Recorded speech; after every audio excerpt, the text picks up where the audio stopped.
Hapa studioni wako ange kabisa roho mkononi kuona ni nani hatimaye atakuwa anatoa ubingwa wa bingwa hilo ama wataji hilo la AFCON. Haya mtazamaji, tukiendelea ni kwamba ligi ya daraja la pili nchini NSL iliendelea hii leo, huku Kibera Black Stars wakiandikisha sare tasa dhidi ya Darajani Gogo.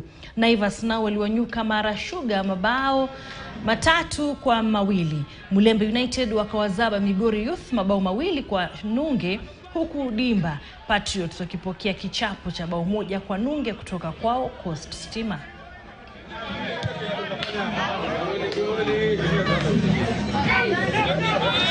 Game imekuwa poa. I think we played well. Even though there were issues to do with the weather, we didn't have all our week training, but I think we did well. It was an end-to-end attack.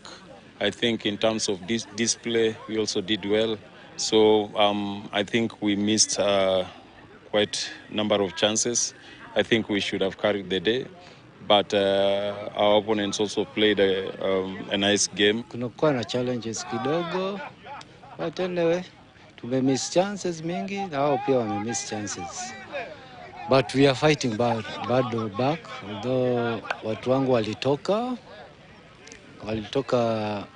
wakati bado tunacheza league na Windeja Open.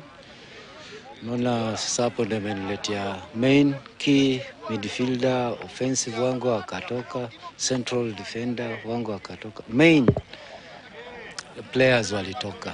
That's why tumenini kidogo, but we are coming up. Na bao la Kole Palma kupitia mkwaju wa penalti